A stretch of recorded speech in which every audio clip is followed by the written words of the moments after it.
Welcome to the Robert Hunt Financial Market Update. It's your host, Robert Hunt, where I look at the week's financial news that can be a bit confusing, misleading, and to, of course, help to make it actionable, understandable, and clear. What a week! Whew. Therefore, what a show. We're going to be looking at one of our favorite topics, but when it comes in the Wall Street Journal, they always package it so nicely. Stock picking funds are performing as poorly as ever. Oh, these poor active funds. And then I saw this on the internet this week. A lot of folks were looking at Nike. Yes, Nike, just do it. We're going to look at their performance over the past 5 years as a company related to their stock price and see what we can learn. And then we go into a corner. This is Robert's Corner, but a special Robert's Corner edition where we're going to be looking at some of the best client questions I received this week. Should I hold cash due to this elevated market pricing? That was a good question. What happens when the index funds have too much money? Will it be a problem long term? So we'll certainly get to that. But at the top, stock picking funds are performing as poorly as ever. Check this out. Just 13%. Did you hear that? 13% of U.S. large cap funds have outperformed indexes over the past decade. New data shows. I love this intro by Jack Pitcher. Investment pros say AI disruption has created a stock picker's market. Do you ever hear that phrase? If I try not to roll my eyes and fall out of my chair when I hear someone say it's a stock picker's market. I hear it all the time, by the way, from luminaries in the investment world. Oh, it's a stock picker's market. This Jack Pitcher says they are still struggling to pick the right ones. Yep. So in the past 12 months, just 27% of actively managed U.S. large cap equity funds beat their benchmark passive fund alternatives. 1 in 4 of these active funds, their whole purpose, by the way, their reason for existing is to beat the index. Only 1 in 4 did it over a 12-month period, and then about 13% did it over a decade. And they were saying that's actually an improvement to 27% because of how bad it is over the decade. So it kind of connects to these future questions from a client, but this quote by Matthew Bartolini says, if you look at active equity mutual funds, they've had outflows every year consistently since 2015. Coincidentally, not too different in time from when I started my financial advisory practice, which, I knew we moved markets. I didn't know we moved them that big, but that's a bad deal. They said that's a losing trend only compared to the New York Jets. Poor Jets. So, but wouldn't you know it? In recent Wall Street marketing and outlook materials, stock picking is still all the rage. Yes, I'm telling you, people, it's nuts. My children, if we're watching TV and I see a commercial come on that I just can't even stand, I have to pause it and explain the lies they're being told. Active managers argue that higher interest rates have ended the cheap money tide that lifted all boats, just as AI is set to mint huge winners and losers, making security selection crucial. Now listen to this. Conditions have shifted to favor active investing, T. Rowe Price declared. AI means active stock selection will be increasingly important, says Janice Henderson. Finally, active managers can participate and join the passive moneymakers, Jefferies CEO Rich Handler said in a recent letter to clients. What in the world? Do you guys understand? These guys wear nice ties, wonderful jackets, name brand universities. And they're saying insane things.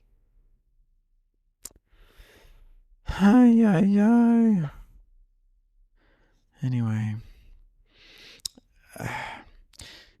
Well, and they talk, they talk about, it could be worse and it's not so bad.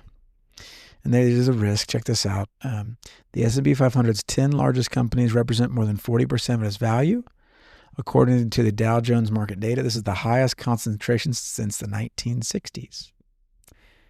So the article continues, most active managers are uncomfortable making bets that concentrated, especially since nearly all of the value is tied to the tech sector. Here's a quote from someone who's an active manager. That amount of concentration is broadly viewed as too deep for most portfolios, said Holly Framstead, head of product group at Capital Group, one of the largest active managers. It's really important to recognize that if you get the direction of travel on that theme wrong, the risk is outsized. What in the world are they talking about? Nonsense. Now, of course, it's human nature to look at an index, and if 10, this is the S&P 500, but it's pretty similar to the VTI, the Vanguard's total market. If you look at the 10 largest companies and they represent more than 40% of its value, it may not feel diversified. They have something called an equal weight index, where they take all 500 companies and they, instead of sorting them by market capitalization, which is the number of shares times the price per share equals the market cap, instead of doing that, they just value them all the same, all 500. You essentially get a small cap index, usually a small cap value index, but it's a small cap blend probably, which you can just buy for cheaper. But they'll slice and dice it any way you want. Are you more diversified with an equal weight index than a market cap index, listener? I understand we're swimming in deep waters. I know this listener base can handle it. That's the product that'll get sold in this environment when you have large companies, NVIDIA, Alphabet, or Google, Meta, Tesla, Amazon, Microsoft, Apple. These are big companies. They represent a large portion of the index. Are you less diversified with them? I don't think so. No. You're diversifying by market cap. So Apple has tons of businesses it runs. Amazon has tons of different businesses it runs. Lots of different. Usually you don't have one widget or one service. These large companies, they usually do a lot of different things. So there are a bunch of different businesses within one ticker symbol. You're more diversified than you think you are. Of course, there's something called firm-specific risk. That's the $5 word the textbooks tell us. Firm-specific risk. If one company has an Enron moment, Enron had a bunch of businesses, and look at what happened to them. Well, sure. But what I think the larger risk is if you get too spooked, and it happened. I'm human. I understand the feeling. If you get too spooked by concentration risk in an index, and you go with one of these equal weighted indexes, or otherwise it's just a small cap index, and you start underperforming the broad market index, the S&P 500, you're not going to stick with it. No way. They just don't do it. We're human beings. We don't do it. We look around and say, oh, it didn't work. I'm out. So be willing to stick with the tried and true. And just remember, stock picking is, it's comedic how bad a game it is. And we have such good data now. It's incredible progress has been made in the last 11 years. You see, I gave you that stat since 2015. There's been more passive money going in than active. That's huge progress. Huge progress. Just keep it simple. And along those lines of stock picking, on the internet, there were many commentators saying, what happened to Nike? What happened to Nike? And Nike came to my mind because as a child and even a young adult, it was the brand to beat. Oh, they had the Michael Jordan deal, which really catapulted them. But they have had deals with a ton of different superstars, and they were the company. They were the brand to beat. Well, let me just tell you about Nike. Nike, since its initial public offering, is up 28,000%. Whoa. That's since about 1984. So since about 1984, and boy, howdy, what a run. In the last 5 years, Nike's down 76%. Down 76%. Last 2 years is down about 52%. In the last year, it's down 47%. That's wild. The last year, it's down 40%. Now, this is a big dog company, Phil Knight. And I remember thinking as a child, boy, I wish this was one of those stocks that cool people owned. Oh, you own Nike, you buy Nike shoes. There was always that thought at Fidelity. It was always one of the and the Magellan Fund, one of the ideas, Mr. Peter Lynch, was, hey, buy stocks of companies where you know and understand the product. You either are a user of the product, have a deep understanding of the product, and hey, if you're going to be a stock picker, I don't disagree with that logic. But can you imagine if you followed that out and bought a can't miss? Now, why is it down in the last year, 47%, in the last 5 years, 76%? Part of me says, who cares? Welcome to the big bad world of free market capitalism. Someone else made a better shoe. And making shoes was never that hard, and marketing was a big part of it. And wouldn't you know it, some other people figured out how to do that too. And their competitive advantage got eroded away. That's what happens. Warren Buffett talks about moats. How do you defend your business? It's another reminder to me, don't you dare fall for that, oh, I buy their product, therefore. I see this, I wouldn't say a lot, but a decent amount where as I'm meeting with a client, I'll look at the portfolio and, oh, you have a position in company XYZ. Oh, yeah, I buy this, or I've used this service, or there's this affinity they have for the company because X, Y, and Z. Does not mean anything. I shouldn't say anything. It means something, but hardly anything.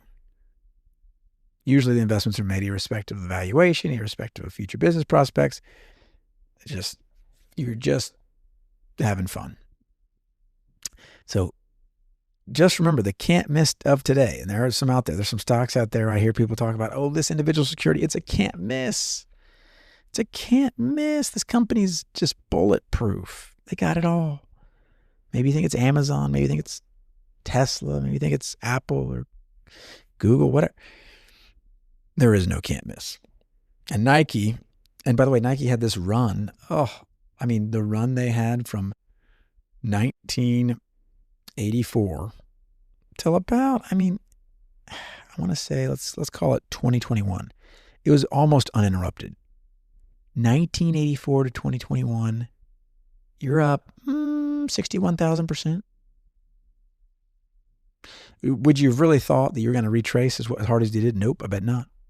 Don't fall in love with these individual securities. They will break your heart. And business conditions can change on a dime. So be willing, as Warren Buffett says, dumb money ceases to be dumb when it recognizes its limitations. So when you and I say, we're throwing the towel and we're buying an index fund, we're no longer dumb money. According to Mr. Buffett, we recognize our limitation. And our client questions this week that were so good. There is plenty of talk, understandably so, about the frothiness of the stock market. Is it overheated? Is this run, does it have legs? In the last year, the American market's up about 20%. Year to date, it's up about 12%. Over the last 2 years, it's up 36%, the American market. In the last 5 years, the American market's up about 65%. International markets, last year, it's up almost 23%. Last 2 years, international markets are up 39%. Last 5 years, about 37%. So the question is, hey, look, things are getting a little toppy here. Is this a good time to, hey, instead of, if you have a regular buying plan in your 401k or in your brokerage account, is this the time that we dial it back? That we just say, hey, we're going to hang out in cash. We're going to let the storm subside here, and then we'll be ready. What do we think, listener? What's the answer? Well, I'll confess, I've thought the stock market was overvalued every year since about 2012. And we all know how that worked out. Since 2012, the market's up 413%-ish. So I have to force myself to invest irrespective of my feelings, because my feelings don't help me and your feelings don't help you. So the problem is, what if you had felt, last year I felt the market was a little overheated, but it's up 20% since, in the last 12 months. So do you stay in cash? This is where it gets really hard when people try this. Hey, I'll stay in cash. Well, what if the market keeps cooking? And I'm all for an emergency fund. I'm all for, Morgan Housel says 20% of his portfolio is in cash. Fine, set rules, stick with them, but don't trick yourself into thinking you can somehow anticipate market retracements. It doesn't work. It's not a worthwhile exercise for you, and you're not going to be able to execute on it, almost assuredly. In the last because even 2 years ago, I felt, gee whiz, doesn't the market feel a little frothy? In the last 2 years, the American market's up 36%. International, last 2 years, up 39%. Nothing struck me that, oh, gee whiz, market. So override those instincts. Set up a plan. I think the 401k is a great plan because it's this employer automatic purchasing, but make yourself invest every January. Make it, ostrich investing. I know I've said it before, but I think if I could have rebranded myself, maybe I will. I'll call it ostrich investing since 2016. Close your eyes, shut your ears, click the button. It's what's best for you. And then last question that I got, which is a great one. Can indexing go too far? Societal. Can we index too much as a society and therefore cause contagion financially? Can we actually break the system that indexers benefit from so much, where you're a price taker, not a price maker? Bogle actually used to talk about this. The idea is, what if everyone became an indexer? What would we do? And Bogle said it would be a problem because index funds don't set the price of securities. They are price takers, not price makers. They are parroting. They are seeking to copy the large indices and the moves being made. And he thought, and I forget the exact figure, maybe at 90%, 80%, if we got there with index funds, you could see price dislocations. I think what he never got to experience was the incredible innovation in artificial intelligence and agentic artificial intelligence. These robots are going to trade stocks no matter what. They're going to find inefficiencies. They're going to participate in these markets. And therefore, I don't worry about it that much. I think there are plenty of things to worry about. And I think it's a fair question. I don't know where it would break, but I'll tell you this, and I'll be the first to admit it on this podcast. If we get to 98% indexing, and there are bizarre pricing dynamics in individual securities, this thing will turn into a stock picking show. I'll say, go long Nike right here, guys. I think I like ExxonMobil. Let's go ahead and lean into this position here. I'll flip in a heartbeat. If I think it benefits you, the listener benefits me. But until that day, let's focus on what we can. Let's keep our costs low, investing simple, and time horizon long, because that is what's going to give you the best shot on your investing journey.